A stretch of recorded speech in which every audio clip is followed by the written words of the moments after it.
Maple products have been produced in New England and eastern Canada since Native Americans made crystallized sugar by collecting sap in birch bark buckets and boiling in hollow tree trunks. They eventually taught this process to European settlers in the late 1600s who added their own innovations. During this time, only maple sugar was made because it did not spoil and could be used to replace imported sugar. But as technology evolved and allowed for more precise boiling temperatures and longer storage durations, more maple products were developed. This research project was designed to see how maple products are made today and what cultural, sentimental, economic, and educational values are attached to them.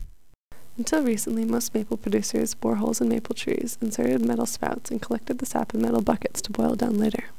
We'd tap our trees and we'd always steal the sap buckets and drink the sap, just like sweet water, not yet syrup. Since the holes used to tap the trees closed up before the next maple sugaring season, due to the continued outward growth of the tree, a new hole is needed each year, creating scars in the wood of the maple tree. These scars, along with the tree rings, give a history of maple syrup harvest in that area. As demand for maple products increased, many sugar houses opted for a more efficient sap collecting system. To the trees and have them all interconnected in tubing, so the central collection point instead of individual buckets on the trees. This technique, called gravity lines, gets rid of the time-consuming chore of manually collecting sap from each bucket and ensures that a steady stream of sap will be delivered to the boiler, even at night. However, less closely spaced trees will still require buckets because the network of lines will not reach them. Once the sap is collected, it is boiled to evaporate out the water and concentrate the sugar. Generally, it takes 40 gallons of sap to make 1 gallon of maple syrup, and more to make more condensed products. This evaporator system, the Somerville High School students made it in 2006, and they worked with Mr. Anthony Vecchiarello he's the metal fabrication shop teacher there, so they made this system. And basically, the bottom part is where you put in the wood and you have the fire. Yes, there is sap on the table. And so we feed the fire, and then on top is this evaporator pan, as you can see. And so when we have the sap, we pour it into this upper reservoir first to warm it up. And then there is a faucet in the middle that you turn on, and so it can pour that sap.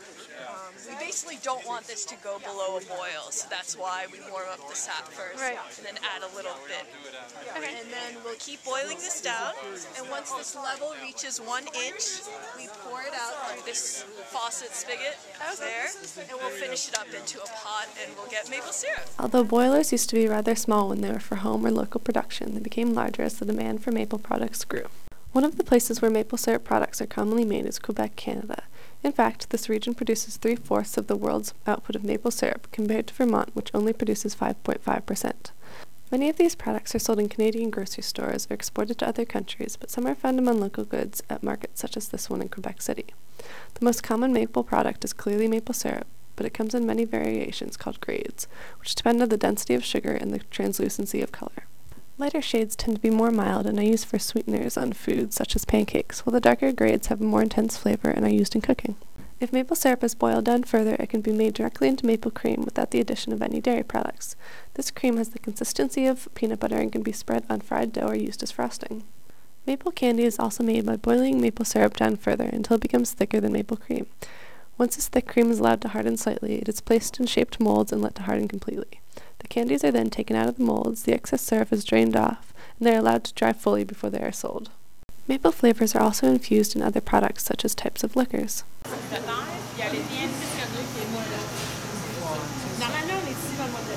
Maple is also an important flavor in Canadian cooking, from desserts to fish, as evidenced by the plethora of maple-themed cookbooks in local bookstores. My father, too, vividly remembers maple syrup being an important part of his French-Canadian heritage. Well, probably the most memorable one was when I traveled to Canada with my grandfather, and we stayed with the French relatives. And after a boiled dinner, we sat down to dishes of fresh raspberry and maple syrup. So that was the highlight of the trip, one of the highlights. As I ate my maple syrup and they talked in French around me. Another way that maple syrup is eaten is by heating it up and then placing it on snow so that it hardens into a type of candy.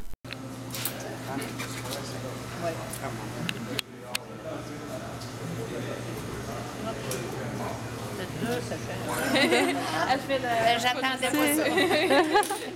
Est-ce que c'est 2 que je fais? Oui. Ou 3? 2. Deux. Ah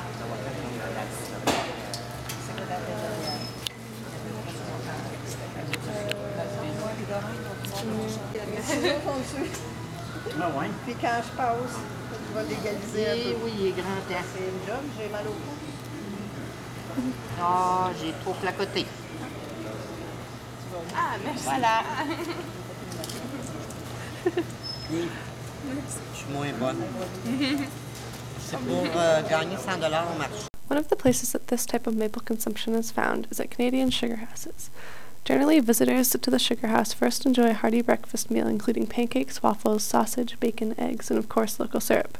They often then take a tour of the maple syrup making facilities, get to taste sugar on snow, and are able to buy other maple products that the sugar house has created. Sugar houses in Massachusetts are very similar to Canadian ones in these regards. Most are run and staffed by local people, but are visited by both loyal locals and travelers from all over the country and the world. Southface Farm demonstrates this by having people put pins on a map to show where they are from. For the locals, this is an eagerly anticipated tradition. We come here once a year or so, and my tastes have gone from the really light syrup to the darker grades as my palate evolves. The whole maple tasting, I've been to a couple maple tastings, which have been quite extraordinary. On this particular visit to Southface Farm Sugar House, my family and I arrived just before the second wave of customers and were seated right away.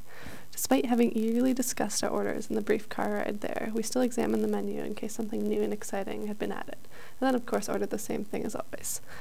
Our food finally arrived, and the buttery smell of pancakes mixed with a slightly sweet smell of syrup, the crunch of bacon, and the burst of juice from the blueberries combined to create the perfect culinary experience. As usual, my sister and I got the blueberry pancakes with a side of sausage. My mom got the classic bacon, eggs, and toast. My dad decided to try out the corn fritters, which he always loved so much, and thus would inevitably steal from him at some point during the meal. Other than the corn fritters, it was all food we could have cooked at home, but there was something about sitting in the midst of all our friends and family at a little sugar house that made it taste so different. My family has visited a local sugar house at least once every spring for as long as I can remember. We are often accompanied by neighbors, extended family, and friends, but even when we are just as a family, there is a good chance that we would know at least half of the people in the sugar house. In this way, the atmosphere of the sugar house very aptly sums up the small-town experience. Since there are only 1,600 people in Ashfield, Massachusetts, and there were 3 sugar houses, it is always likely that the people waiting in line or serving you would be the preschool teachers, the librarian, or one of the guys from the pizza place. This familiarity made eating at the sugar house almost an extension of eating at my own kitchen table. Gray's Sugar House in particular embodied this homey feel and helped to create some of my fondest memories. There's a great stream behind the sugar house, and we made boats and floated them for hours and chased them down the stream. We would wait in line through all types of weather to 2 hours, and the line was precariously perched above the kitchen area, so the smells of the cooking would wave up above us and whet our appetite. Wow. Our waits, yes. So we brought the relatives up, and they couldn't believe we were going to wait for 2 hours, but once they got a hold of the goodies, they understood. So, yep, 2 hours. 2 hours in line with small children. Sadly, Gray's Sugar House, like many others, had to shut down because it became too much work for the owners and did not create enough profit. However, the Grays still create many maple products that are sold at local markets, and have even switched to using gravity lines to collect their sap. In addition to cultural, economic, and sentimental value, maple production can also be used as an educational tool. One example of this use is the Maple Syrup Boil Down Festival put on by Groundwork Somerville. I'm Chris Mancini, I'm the Executive Director of Groundwork Somerville, and we're here at the Maple Syrup Boil Down, which is the culmination of our 5-week educational and sap collecting program that we do here in Somerville. We tap trees at Tufts campus, and so far we've collected about 250 gallons of sap this year, which we're boiling down as we speak into local Somerville maple syrup. And we run an educational curriculum in all the second grade classrooms here to teach the kids about the local food, about where the syrup comes from, give them a sort of better perspective on that this doesn't just appear on your plate, doesn't just appear in the supermarket, but it actually comes from somewhere. For the maple syrup products, basically what we'll do is for 4 weeks we go into elementary school, second grade classrooms and teach them about maple syrup, sap, and trees for 4 weeks. And we've gone, I think, to all the elementary schools in Somerville that we can. And after we teach them, they'll usually have a field trip at the end, which they did yesterday. And then this event is open for the public. While understanding the process of maple syrup production is important on its own, this program also educated students in a broader sense on the environment and food production. First of all, it's a really important thing for them to learn. It's learning everything from biology and botany, things that they'll be learning in school anyway, to healthy eating. But it's learning it in a very hands-on way that is really connected to their lives. We're not just telling them this is how trees work and this is how plants grow, but we're also showing them. And then it's also just a great way to get them excited about nature, get them excited about learning and science. I love learning and I love teaching, and I really love to get the kids excited about, today we're going to learn about squirrels, or let's, learn about root vegetables and then grate them and eat them. So, it's a great way for them to get to experience things, in a really tangible, hands-on way, which I think is really important, especially for younger students, because that's really how they learn best, by doing things. And then I'm also excited about bringing nature and gardening specifically to urban youth, and especially students who don't have a chance to maybe go out to to green spaces, or because Somerville is kind of lacking in green spaces.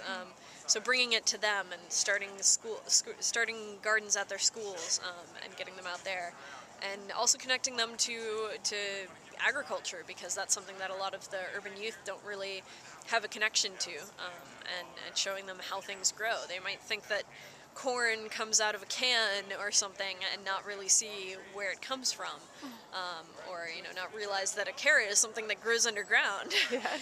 So it's really exciting to show them those things and see them make those connections. So do you know the difference between light, medium, and amber syrup? Because I don't. It's the color. But amber. Do you know how they make the different kinds? Yeah, I don't know how they make the different kinds. Light has gold in it. Pure gold. Like gold fleck.